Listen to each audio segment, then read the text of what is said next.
everyone, my name is Miranda, and today I'm going to be discussing episode 6 of Dimension 20's Never Stop Blowing Up. So after this one, we only have 4 episodes left. 7, 8, 9, 10.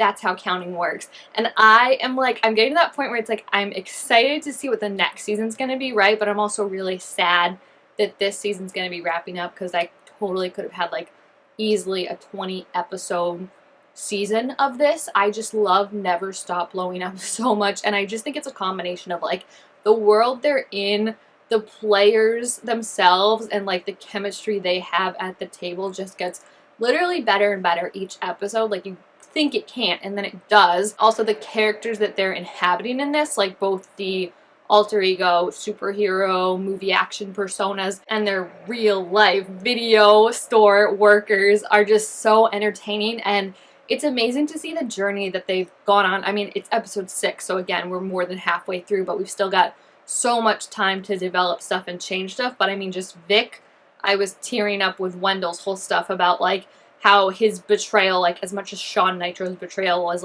gasp-worthy and twist-worthy and really, really good, it also gets to that heart of kind of Wendell's story of being betrayed by your family, the people that are supposed to be there for you the most. And I think that's something that a lot of people can relate to in some way or another. We saw briefly his relationship with his brothers and how he's kind of distreated and just not taken as seriously amongst them. And the fact that his whole culmination this episode was confronting Sean and being you're wrong, family is supposed to protect each other and have each other's back. And now knowing that he has this confrontation under his belt, that there is a real confrontation between him and his brothers, maybe his dad, but definitely his brothers in the real world, and that he can handle that challenge and face it head on, just really made me emotional. This little, I don't want to say dweeby because that seems mean, but just he didn't seem very assured of himself, right? When we first met him, and throughout a lot of this has just become so much more confident. And I think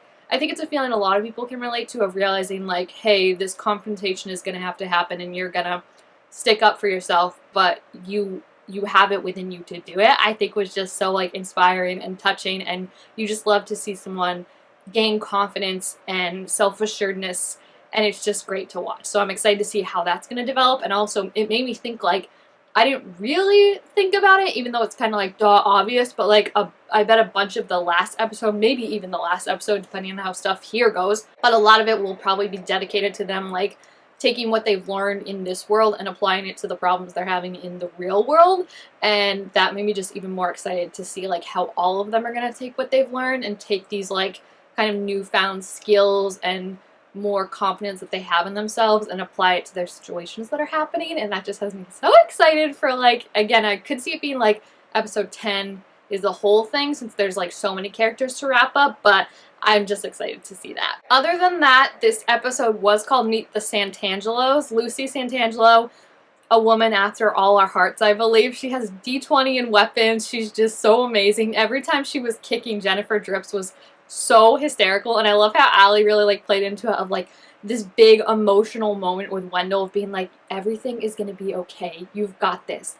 You are getting kicked in the living room in the head till you die. It was just the juxtaposition they absolutely nailed of just how hilarious it was. But I feel that is this world of just how something so wild and absurd happens, and then it's this really emotional moment, and then we cut to something else just bananas happening. Who would have thought? I think I lost it the most, honestly, at the part where the dogs in the blood whatever kennel, when they tapped in humans that put on dog masks, and then the dogs themselves got in a car that then blew up, but they weren't really, because I was oh my gosh, Brennan really killed a dog, which we know Brennan, notorious dog killer, so I wasn't that surprised, but I was geez. But then he was no, that was a hologram. Those dogs actually take off into the night, never to be seen again, and they're wearing trench coats and a fedora and scandal. I was just what is going on? This is wild. It just made me laugh so hard. I think what was most impressive about this episode was this one felt the most actiony action, where we're talking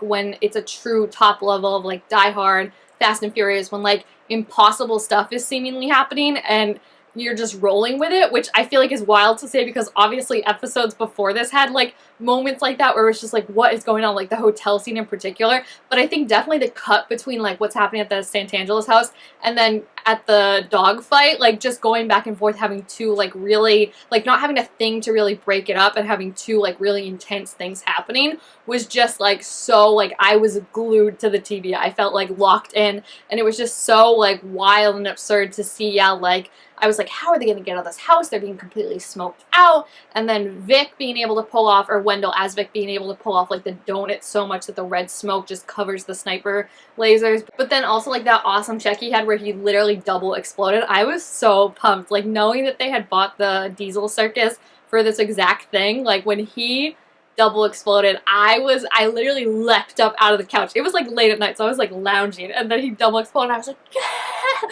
Like I imagine it is similar to what people who are invested in sports feel when your team scores and wins the game at like the last possible second. I was up out of my seat. I was hooting and hollering. Like this is where I wish I had someone to watch it with, to be like, oh my gosh, this is wild, because literally I just felt like the adrenaline in my body at that moment. Oh my gosh. And then thankfully, Paula also had, I mean, a bad episode in some sense that she basically almost died, but then a good episode and she finally kind of connected with Jack. When they were like, what does Jack Manhattan say to you? And Izzy decided that those would be, you're one crazy bitch. And I love that about you. Like, I was cracking up. Like, it was just so, it's so perfect because of like, yes, Paula's making wild choices, but that's who Jack Manhattan is. He makes these wild, off-the-wall choices. So, of course, he would approve of them.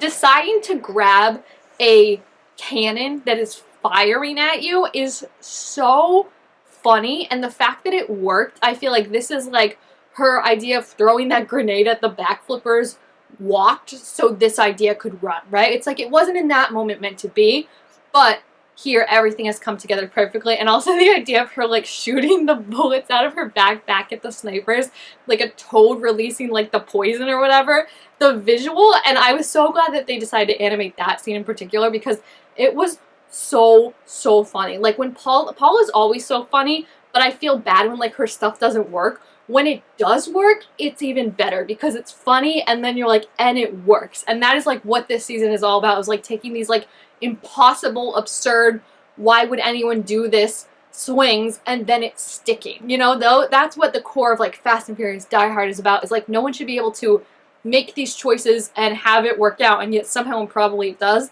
And that's why we love those movies. I also would be remiss to not talk about Reika's absolutely brilliant but scary swing as G13, where she kind of decided, I mean, I think Brennan steered it once she laid the groundwork, but it really was her kind of choice to say that G13 is actually kind of taking over Usha in a way. And it makes sense because, like, narratively, we have seen Reika, like, land the most. She has the most D20s rolling, and a lot of her stuff, I have said, feels like counterintuitive with who Usha is. Like, she wouldn't actually be able to think of certain stuff like that, you know? Like, some of the stuff is definitely Usha, but it seems like more and more we've been losing her to G13.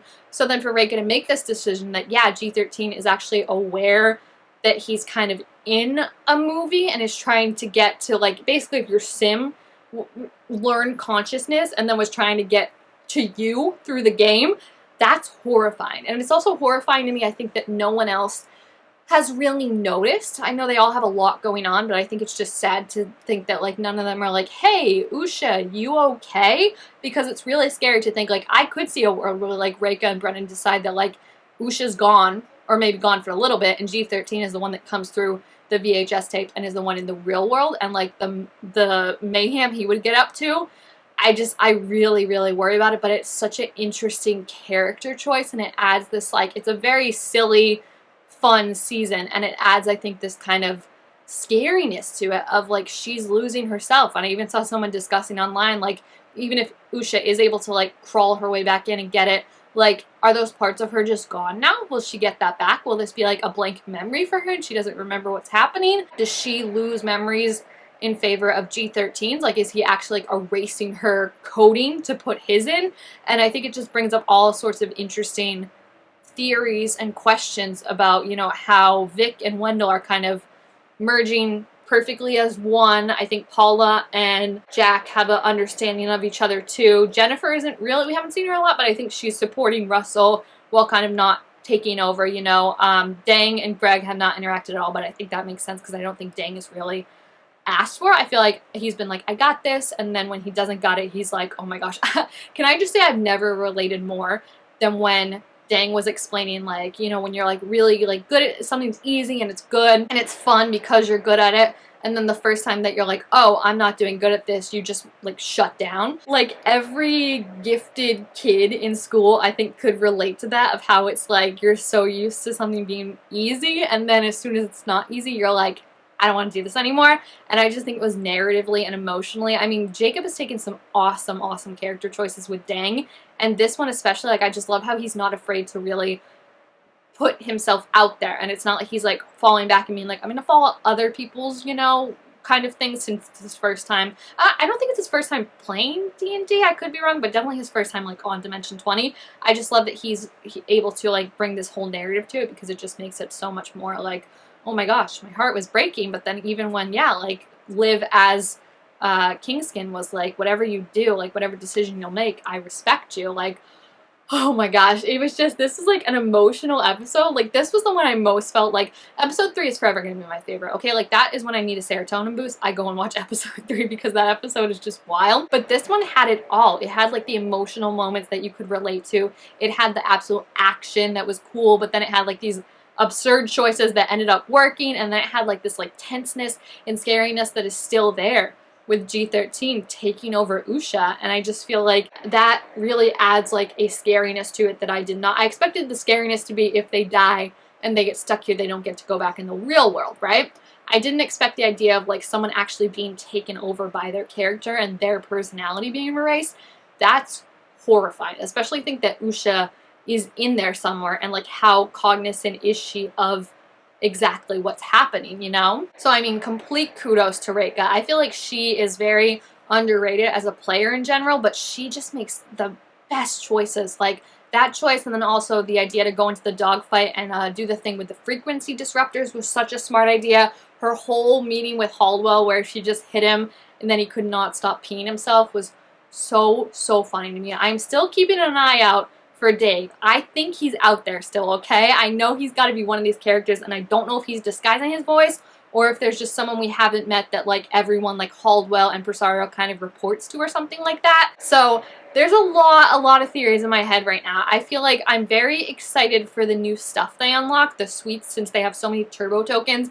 In the adventuring party, they were able to unlock this really awesome one called the Ones, where now, like, when you roll a 1, there's going to be more of a reward for it, and they do tend to roll a lot of 1s. Alex said that, so I don't feel like I'm calling them out saying that, but they do roll a lot of 1s, so I feel like that'll be really useful. And then I just feel like the tension is going to get so much more racked up. We've got Kingskin and G13, I say Usha, but really it's G13 at this point, are now on their way to, like, the FBI building getting questioned. 2 of the MacGuffins are still out there. Vic's got stolen by someone at, oh, maybe that'll be Dave, because it's a bar that I don't think we had ever heard of. I know there was, like, a bar mentioned in the beginning, but I don't know if that was the one that the matchbook is from.